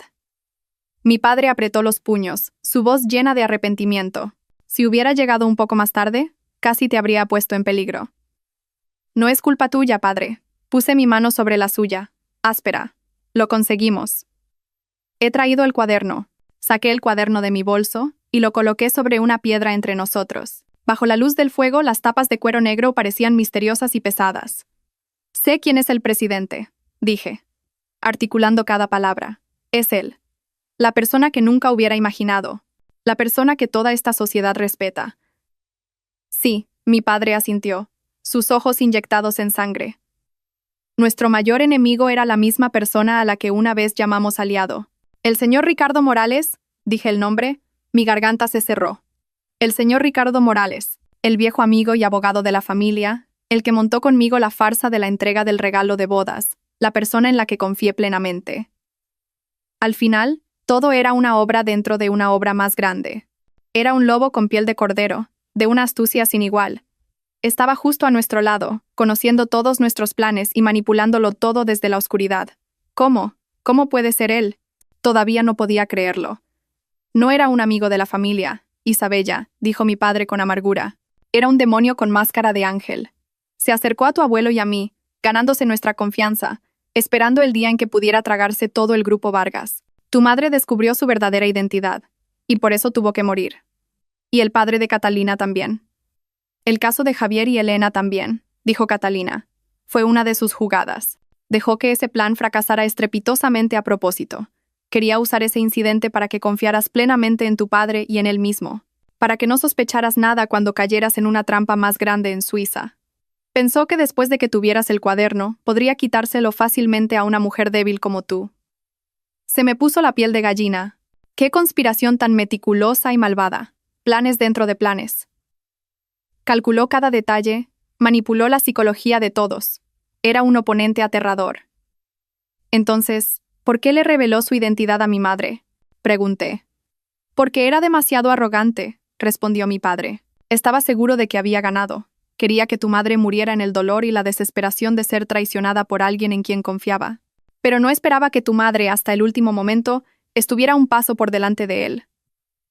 Mi padre miró el cuaderno con orgullo. Este cuaderno no solo contiene pruebas, también es la última trampa que dejó tu madre. ¿Una trampa? Lo miré con curiosidad. La tensión volvió a crecer dentro de mí. Mamá, ¿qué otro secreto habías dejado en este cuaderno? ¿Y cómo nos ayudaría a derribar al monstruo que era el presidente? Mi padre no respondió de inmediato. Tomó el cuaderno de mis manos y lo abrió casi por las últimas páginas. Bajo la luz parpadeante de la hoguera vi que ya no había código, solo páginas en blanco con algunos pequeños símbolos en las esquinas. Tu madre sabía que solo con estas pruebas, por muy contundentes que fueran, sería difícil derribar a alguien como Ricardo Morales. Con su poder y su red de contactos, la voz de mi padre era pensativa. Podría usar su dinero y poder para distorsionar fácilmente la verdad, incluso para incriminarnos. Tu madre necesitaba un arma definitiva, un golpe mortal e imparable. Catalina, que hasta ahora había estado analizando la situación en silencio, habló. Y esa arma era su codicia. Mi padre asintió, con una mirada de admiración hacia su difunta esposa. Sí. Tu madre creó una trampa que explotaba la insaciable codicia de Ricardo. En las últimas páginas de este cuaderno, tu madre falsificó información sobre un tesoro secreto. ¿Un tesoro?, pregunté sorprendida. Información sobre una cuenta bancaria anónima en las Islas Caimán, con cientos de millones de euros, explicó mi padre. Este dinero se describe como los fondos ilícitos que el presidente ha estado desviando durante años. Tu madre creó documentos de respaldo y códigos de transacción falsos, de manera tan elaborada que cualquiera que los leyera creería que son reales. Y lo más importante, registró la única clave para acceder a esa cuenta. Y esa clave, comencé a entender la intención. No existe, sonrió fríamente Catalina. Esa es la trampa. Ricardo es desconfiado, pero también extremadamente codicioso. Cuando tenga este cuaderno en sus manos, no lo entregará directamente a la policía. Querrá quedarse con ese tesoro primero. Hará todo lo posible. Movilizará todos sus contactos y recursos para intentar abrir esa cuenta fantasma. Y cuanto más profundice, más errores cometerá, revelando él mismo sus propias rutas de blanqueo de dinero ilegal. Y es entonces cuando actuaremos nosotros, concluyó mi padre con voz firme. No solo entregaremos este cuaderno a la policía, entregaremos también pruebas de que Ricardo está intentando realizar una transacción ilegal a gran escala. No podrá negarlo. Me quedé sentada en silencio. El respeto por mi madre creció en mi interior. No solo fue una mujer valiente, sino también una estratega brillante. Incluso después de su muerte, había dejado un juego perfecto para acorralar a su enemigo. Entonces, ¿cuál es nuestro plan ahora?, Pregunté. ¿Cómo podemos hacer que este cuaderno llegue a manos de Ricardo de forma natural? Esta es la parte más difícil, dijo mi padre. Ricardo sabe que tienes el cuaderno y que ha perdido tu rastro. Seguramente te estará buscando por todas partes. Ya no confiará fácilmente en nadie. Nos quedamos en silencio, pensando juntos en una forma de hacer que el viejo zorro cayera en su propia trampa. Y sí, dijo de repente Catalina. Un brillo agudo apareció en sus ojos. Hacemos que él mismo lo robe. Mi padre y yo esperamos a que explicara más. Ricardo cree que soy su espía. Comenzó a explicar Catalina su plan. Pronto se pondrá en contacto conmigo para saber la situación. Le informaré de que, tras la persecución, Isabella está completamente aterrorizada, hasta el punto de no confiar ni en su propio padre. Le diré que se esconde sola, abrazada al cuaderno como si fuera un tesoro. Luego, continuó, dejaré caer información sobre una cita secreta. Le diré que he convencido a Isabella para que me entregue el cuaderno en un lugar seguro. A cambio, le he prometido ayudarla a escapar al extranjero. El lugar será uno donde él pueda emboscarme fácilmente y arrebatarme el cuaderno de las manos. Pero eso es demasiado peligroso para ti, dije preocupada. Podría matarte para silenciarte. No lo hará, Catalina negó con la cabeza, confiada. Le diré que he fotografiado las páginas más importantes del cuaderno como seguro. Si me pasa algo, esa información se enviará directamente a la Interpol. No se atreverá a hacer un movimiento precipitado. Solo querrá recuperar el cuaderno en silencio. Era un plan muy arriesgado, que ponía a Catalina en una situación de vida o muerte, pero al mismo tiempo, era el único plan viable en ese momento. Mi padre lo pensó durante un buen rato y luego asintió. De acuerdo, hagámoslo, pero tenemos que prepararnos a fondo. Debemos instalar todo el equipo de grabación de audio y video en el lugar de la cita con antelación. Las fuerzas policiales internacionales también deben estar posicionadas a distancia. Solo tenemos una oportunidad. No podemos fallar. El lugar de la cita se fijó en una vieja iglesia en una colina solitaria a las afueras de Zúrich. La hora, 2 días después, al atardecer. Todo estaba listo. Miré a Catalina, una mujer de mi misma edad que llevaba una misión mucho más pesada que ella misma. Catalina, gracias. Ella solo me dedicó una sonrisa suave pero firme. Por mi padre y por tu madre. 2 días después, al atardecer, desde un escondite en la colina de enfrente, observaba con unos pequeños prismáticos cada movimiento en la vieja iglesia. Mi corazón latía deprisa, mis palmas estaban sudorosas. Mi padre estaba a mi lado, tenso como la cuerda de un arco. Las fuerzas policiales especiales ya se habían escondido en el bosque circundante, listas para actuar. A la hora acordada, Catalina llegó en coche. Se bajó, llevando un maletín de cuero negro que contenía el cuaderno. Entró sola en la iglesia. 5 o 10 minutos pasaron en un silencio sofocante. No había movimiento. Me sentía como si el corazón me ardiera. ¿No vendría Ricardo? ¿Habría sospechado algo? Pero entonces, una limusina negra sin matrícula se acercó y se detuvo frente a la puerta de la iglesia. La puerta del coche se abrió, y la persona que bajó no era Ricardo, sino una figura increíblemente familiar. Alta y delgada, con el pelo canoso y una sonrisa amable. Era mi tía Carmen. A través de las lentes de los prismáticos, la figura de la tía Carmen era nítida. Había desaparecido la expresión de preocupación y miedo que tenía cuando la conocí en Mallorca. En su lugar había una calma fría y aterradora. Llevaba un elegante traje negro y su porte emanaba autoridad. No estaba sola. Detrás de ella la seguían 2 guardaespaldas altos e inexpresivos. «Tía Carmen», dije en voz alta confundida. «¿Por qué? ¿Por qué tú?» Mi padre, a mi lado, se quedó petrificado.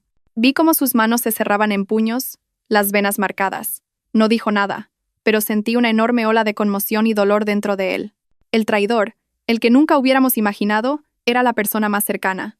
La tía Carmen y sus 2 guardaespaldas entraron en la iglesia. Ajusté apresuradamente los prismáticos, tratando de mirar dentro a través de las viejas vidrieras. La tenue luz del atardecer no permitía ver todo con claridad, pero pude distinguir las siluetas de Catalina y la tía Carmen de pie, una frente a la otra. Estaban diciendo algo. Si tan solo pudiera oír. ¿Qué verdad se estaba revelando allí dentro? ¿Cuál era el verdadero papel de la tía Carmen en toda esta conspiración? Mi padre cogió el walkie-talkie. Su voz era ronca. Atención a todas las unidades. Cambio de objetivo. La persona que ha aparecido es una mujer, se presume cómplice de alto nivel. Mantengan la posición y esperen mis órdenes. No actúen sin mi señal. Dentro de la iglesia, la conversación entre las 2 mujeres era tensa. Catalina, a pesar de su sorpresa, mantenía su calma característica. «Hola, directora Carmen», dijo con su voz fría como el hielo. Esperaba que su jefe viniera en persona.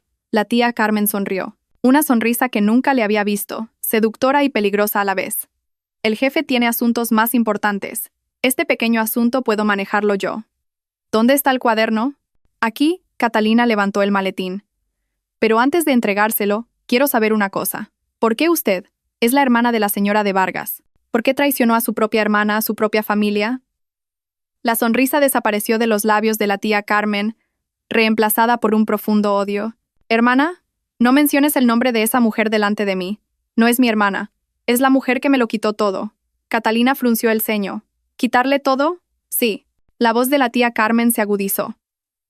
Su habitual dulzura había desaparecido por completo, dejando solo un rostro desfigurado por el odio. Todos pensaban que ella era el ángel talentoso, hermoso y bueno. ¿Y yo? Yo solo era su sombra. Desde pequeñas, siempre tuve que vivir bajo esa enorme sombra.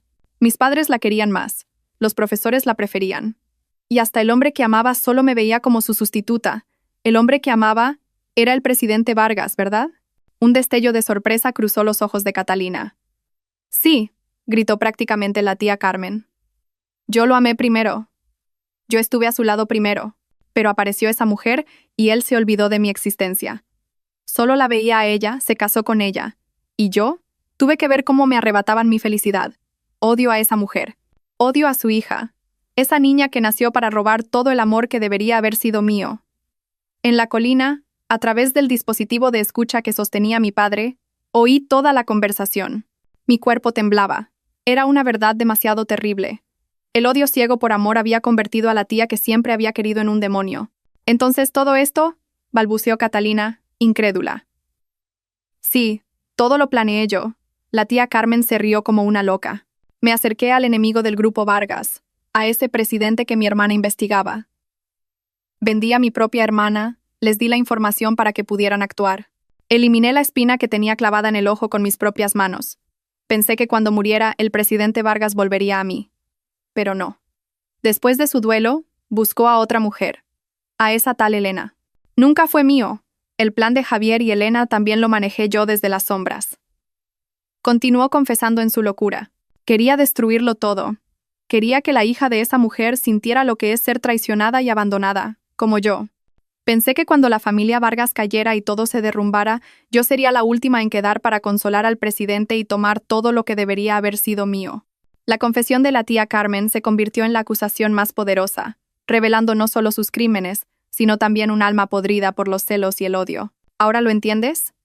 La tía Carmen recuperó la calma y apuntó con una pistola a Catalina. «Dame el cuaderno, y te dejaré morir en paz». Pero Catalina no mostró ningún miedo. Solo miró a la tía Carmen con una mezcla de lástima y desprecio. «Ha perdido, directora Carmen. Perdió en el momento en que dejó que el odio nublara su razón». «¿Qué dices?», gruñó la tía Carmen. «¿De verdad creía que el presidente confiaba en usted?», se burló Catalina. «No es más que un peón en sus manos. La utilizó para eliminar a la señora de Vargas. La utilizó para desestabilizar el grupo Vargas desde dentro. Y ahora que ya no le sirve, ¿qué cree que hará con alguien como usted, que sabe demasiados secretos?». Justo cuando Catalina terminó de hablar, una sombra apareció silenciosamente detrás de la tía Carmen. Un hombre con un traje gris, con un rostro familiar y caballeroso. Era Ricardo Morales, el presidente.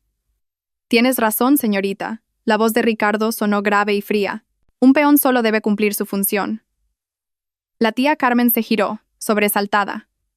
Su rostro se puso pálido al ver al hombre al que siempre había obedecido. «Jefe, ¿qué hace aquí?». Ricardo no respondió. Simplemente levantó la pistola que tenía en la mano y apuntó con el cañón negro directamente a la tía Carmen. «Sabes demasiado, Carmen. Gracias por recuperar el cuaderno». ¡Bang! Un disparo seco y frío rompió el silencio de la iglesia.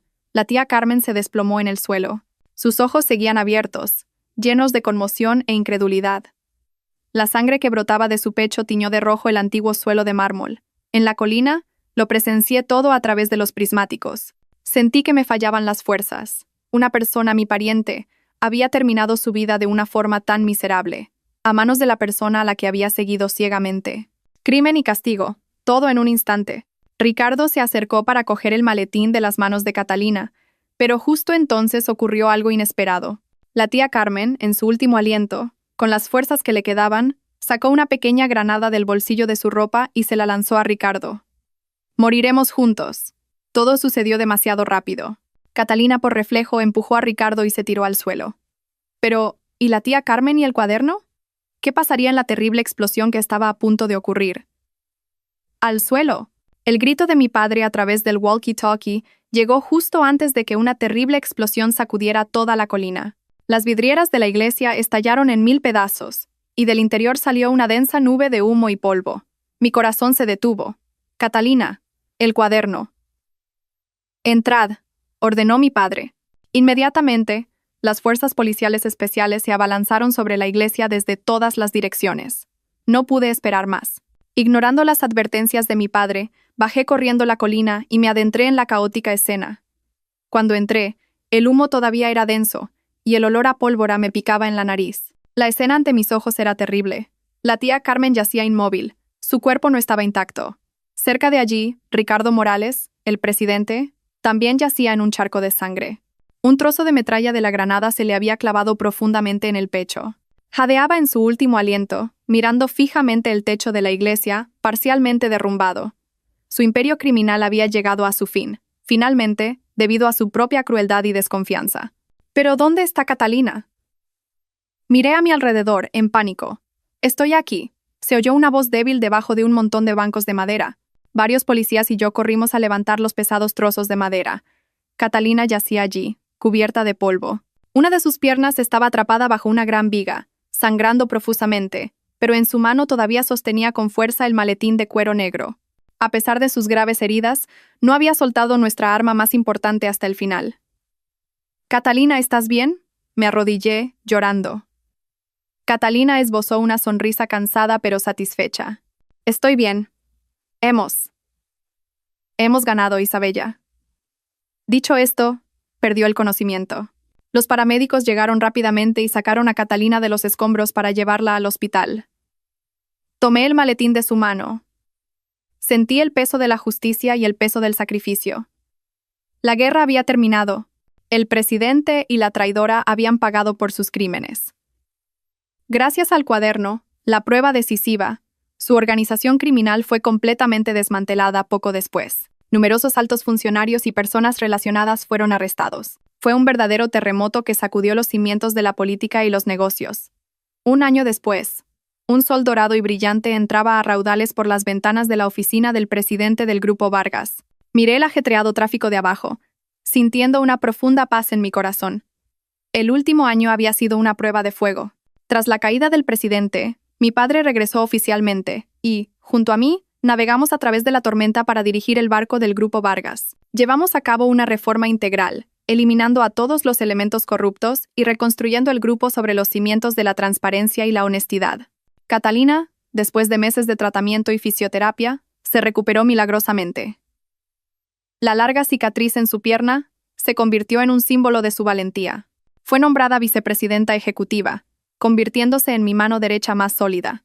Nuestra relación fue más allá de una simple alianza, convirtiéndose en una hermandad forjada en la vida y la muerte. El caso de la familia de Javier también fue revisado, al revelarse nuevas circunstancias que demostraban que no eran más que peones en una conspiración mayor. El tribunal redujo la sentencia de los padres de Javier. Javier, después de cumplir su condena, se fue de la ciudad para empezar una nueva vida en un pueblo remoto, habiendo abandonado por completo sus ambiciones desmedidas. Hoy es el 3er aniversario de la muerte de mi madre. Mi padre, Catalina y yo visitamos su tumba. En la tumba, situada en una colina ventosa con vistas al mar, depositamos un ramo de lirios blancos, sus flores favoritas. Encendí incienso y le susurré en silencio a mi madre. «Mamá, ¿lo estás viendo? Se ha hecho justicia. Ahora puedes descansar en paz. No te he decepcionado, ¿verdad?». Mi padre se paró a mi lado y me rodeó con el brazo. No dijo nada, pero sentí su calor y su orgullo. Catalina también depositó un ramo de crisantemos blancos en la tumba de al lado. Era la tumba de su padre, cuyo honor había sido restaurado. Los dos héroes silenciosos finalmente podían sonreír desde el cielo. Cuando nos disponíamos a irnos, se acercó un coche familiar. El señor Ramírez bajó del coche. No estaba solo. A su lado había un hombre alto y de aspecto fuerte, vestido con uniforme de policía. Lo reconocí como el hombre que había dirigido la operación de arresto en la iglesia el año pasado. Presidente, buenos días, sonrió. Una sonrisa amable, diferente a su habitual seriedad. He venido a presentar mis respetos a nuestros predecesores. Más tarde supe que su nombre era Inspector Mateo Ríos. Fue él quien se encargó personalmente del caso de mi madre y del padre de Catalina, investigando en silencio durante años. También fue él quien colaboró con mi padre en el plan de Suiza. Nos quedamos un rato hablando de trabajo, de planes de futuro. Dijo que pronto sería ascendido y trasladado a Madrid. Entonces tendremos la oportunidad de volver a vernos, dijo mi padre, mirándome con una mirada significativa. Yo solo sonreí. Un sentimiento extrañamente cálido floreció en mi corazón. Mi vida había pasado por una tormenta enorme, perdiendo muchas cosas, pero me había traído cosas mucho más preciosas. El afecto familiar reencontrado, una amiga de vida o muerte, y quizás incluso un nuevo comienzo para el amor. Miré el vasto mar, con sus olas interminables. La lluvia y el viento pasarían, la tormenta amainaría. Al final, el cielo volvería a estar despejado. Mi guerra había terminado, pero un nuevo viaje, un nuevo capítulo, más brillante y feliz, acababa de comenzar.